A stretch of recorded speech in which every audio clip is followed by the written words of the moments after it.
નમસ્કાર, હું છું માર્ગી. આપની સાથે હેડલાઇન્સમાં જોઈએ કેટલાક મહત્વના સમાચાર.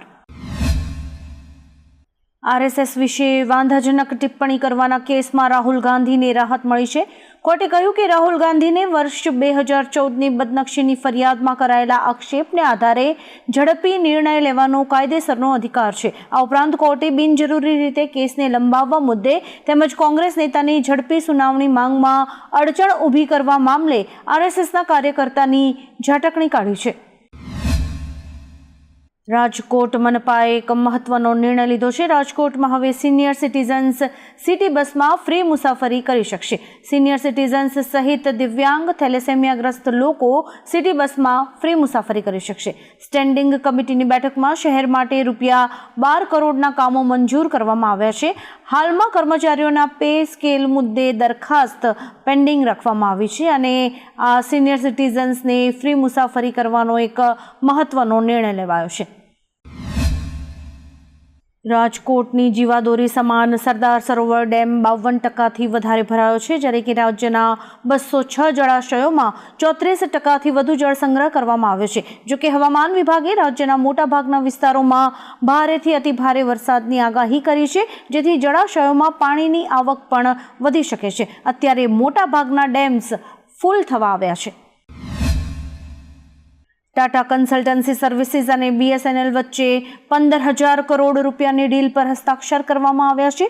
TCS અને BSNL સાથે મળીને ભારતના 1,000 ગામડાઓમાં 4G ઇન્ટરનેટ સેવાઓ શરૂ કરશે. ટાટા ભારતના 4 પ્રદેશોમાં ડેટા સેન્ટર બનાવી રહ્યું છે. અત્યારે તો જીઓ અને એરટેલ 4G ઇન્ટરનેટ સર્વિસનો દેશમાં વધુ લોકો ઉપયોગ કરે છે. જો BSNL સારી સેવા આપશે તો જીઓ અને એરટેલને આકરી સ્પર્ધા મળી શકે છે. અમદાવાદમાં ફરી એકવાર લૂંટની ઘટના પ્રકાશમાં આવી છે, જેમાં ગાંધી રોડ પતાસાની પોળ પાસે સોની વેપારીને લૂંટારુઓએ પોતાનો શિકાર બનાવ્યો છે. સોની વેપારી પર ફાયરિંગ કરીને લૂંટ ચલાવવામાં આવી છે. ઘટના આ પ્રકારની છે કે બપોરે 4 વાગ્યાની આસપાસ વિકાસ સોની નામનો વ્યક્તિ દુકાન પર હતો, ત્યારે લૂંટારુઓએ આવીને ગોળી ચલાવી હતી, જે સોની વેપારીના પગના ભાગે વાગી હતી. આ અંગે પોલીસે ગુનો નોંધીને આગળની કાર્યવાહી હાથ ધરી છે. ખુરશી ગઈ પણ બંગલાનો મોહ છૂટતો નથી. આવી જ સ્થિતિનું નિર્માણ દિલ્હીમાં થયું છે. કેન્દ્ર સરકારે બંગલામાં રહેતા 200થી વધારે પૂર્વ સાંસદોને ઘર ખાલી કરવાની નોટિસ આપી છે.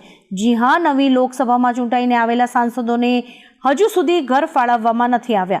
જૂના સાંસદો ઘર છોડે તો નવા સાંસદને દિલ્હીમાં ઘર મળે. લોકસભા હાઉસ કમિટી સાંસદોને આવાસ ફાળવે છે, પરંતુ જૂના સાંસદોએ ઘર ખાલી ન કરતા નવા સાંસદ હજુ સુધી ઘર વિહોણા છે. સુપ્રીમ કોર્ટમાં 2 નવા જજીસની નિમણૂકને રાષ્ટ્રપતિ દ્રૌપદી મુર્મુએ મંજૂરી આપી છે. 2 નવા જજીસના નામ જસ્ટિસ N. કોટેશ્વર સિંહ અને જસ્ટિસ R. મહાદેવન છે. જસ્ટિસ સિંહ મણિપુરથી સુપ્રીમ કોર્ટના જજ બનનારા પહેલા વ્યક્તિ હશે. Chief justice D.Y. ચંદ્રચૂડના નેતૃત્વ હેઠળની કોલેજિયમે 11 જુલાઈએ તેમના નામની ભલામણ કરી હતી. સુપ્રીમ કોર્ટમાં ચીફ જસ્ટિસ ઓફ ઇન્ડિયા સહિત 34 જજના પદને મંજૂરી મળી હતી. ઉલ્લેખનીય છે કે સુપ્રીમ કોર્ટમાં અત્યારે 32 જજ છે. ખેડૂતોના હિતમાં સરકારે વધુ એક નિર્ણય લીધો છે. દેશમાં વન પેદાશોના વહનમાં વધુ સરળતા તેમજ ઝડપ આવે તે માટે one nation one transit pass system અમલી બનાવવામાં આવી છે. સિસ્ટમ અંતર્ગત આંતરરાજ્ય વન પેદાશોના પરિવહન માટેના ઈ-વાહતુક પાસના અમલથી વેપાર તેમજ પરિવહનમાં વધુ ઝડપ અને પારદર્શકતાની સાથે ખેડૂતો તેમજ વેપારીઓની આવક પણ વધશે. હવામાન વિભાગે કરેલી આગાહી પ્રમાણે ગુજરાતના માથે એક સાથે 4 સિસ્ટમ સક્રિય થઈ છે, જેથી આજે રાજ્યના 9 જિલ્લાઓમાં ભારેથી અતિભારે વરસાદની આગાહી કરવામાં આવી છે. અત્યારે 9 જિલ્લાઓમાં વરસાદનું રેડ એલર્ટ આપવામાં આવ્યું છે. આ સાથે જ માછીમારોને દરિયો ન ખેડવા માટેની પણ સૂચના અપાઈ છે. ઉલ્લેખનીય છે કે પોરબંદરમાં વહેલી સવારથી જ વરસાદી માહોલ છવાયો છે. અમેરિકાએ ફરી એકવાર ભારતને રશિયા-યુક્રેન યુદ્ધને રોકવામાં મધ્યસ્થી કરવાની અપીલ કરી છે. US સ્ટેટ ડિપાર્ટમેન્ટના પ્રવક્તા મેથ્યુ મિલરે કહ્યું કે ભારતના રશિયા સાથે મજબૂત સંબંધો છે. અમે ભારતને રશિયા સાથેના સારા સંબંધોનો યોગ્ય દિશામાં ઉપયોગ કરવા માટે પ્રોત્સાહિત કરે છે. ભારત પાસે પુતિન દ્વારા શરૂ કરાયેલા યુદ્ધનો અંત લાવવા અને કાયમી શાંતિનો ઉકેલ શોધવાની એક તક છે. અમદાવાદમાં મેઘરાજા મન મૂકીને વરસ્યા છે, ત્યારે તંત્રની પોલ પણ પહેલા વરસાદમાં જ ખુલી ગઈ છે, જેમાં ખારીકટ કેનાલ ઉપર બનાવેલો નવો રસ્તો પણ વરસાદી પાણીમાં ધોવાઈ ગયો છે. આ ઉપરાંત શહેરમાં રોડ પર અનેક જગ્યાએ મોટા મોટા ખાડા પડી ગયા છે. જો કે રિપેર કરાયેલા રોડ ઉપર પણ ખાડા પડી જતા રોડની ગુણવત્તા અને કામગીરી સામે સવાલો ઊભા થયા છે, ત્યારે આ મામલે સ્થાનિકોમાં પણ ભારે રોષ જોવા મળી રહ્યો છે. ગુજરાતના 3 જળાશયો સંપૂર્ણ છલકાતા હાઈ એલર્ટ જાહેર કરાયું છે. 206 જળાશયોમાં 34% વધુ જળ સંગ્રહ થયો છે. સરદાર સરોવર યોજનામાં જળ સંગ્રહ 52%ને પાર કરી ગયો છે.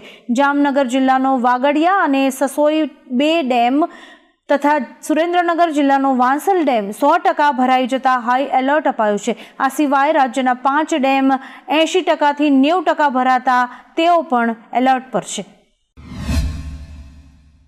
પીએમ મોદી સપ્ટેમ્બરમાં ન્યૂયોર્કમાં યોજાનારી સંયુક્ત રાષ્ટ્ર મહાસભાની ઉચ્ચ સ્તરીય બેઠકનું સંબોધન કરશે, જેમાં જનરલ એસેમ્બલીના પ્રમુખ ડેનિસ ફ્રાન્સિસના કાર્યાલય દ્વારા જાહેર કરાયેલા પ્રારંભિક કાર્યક્રમમાં આ માહિતી અપાઈ છે. સંયુક્ત રાષ્ટ્ર દ્વારા જાહેર કરાયેલી યાદી અનુસાર પીએમ મોદી 26મી સપ્ટેમ્બરે ઉચ્ચ સ્તરીય સંયુક્ત રાષ્ટ્ર મહાસભાને સંબોધિત કરશે, જે મહાસભા 24થી 30 સપ્ટેમ્બર દરમિયાન યોજાશે. ખેડૂતોએ ફરી એકવાર દિલ્હી તરફ કૂચ કરવાની જાહેરાત કરી છે. ખેડૂત નેતા જગજીત ડલ્લેવાલે કહ્યું કે શંભુ બોર્ડર ખુલતાની સાથે જ ખેડૂતો દિલ્હી તરફ કૂચ કરશે. ખેડૂતોના નહીં પણ સરકારે રસ્તા જ બંધ કર્યા છે. ઉલ્લેખનીય છે કે અઠવાડિયા પહેલા જ પંજાબ હરિયાણા હાઈકોર્ટે સરકારને 7 દિવસમાં બોર્ડર ખોલવાનો આદેશ આપ્યો હતો. આ આદેશ સામે હરિયાણા સરકાર સુપ્રીમમાં પહોંચી છે, જેથી બોર્ડર પરના 8 લેયર બેરિકેડિંગ હાલ નહીં હટે.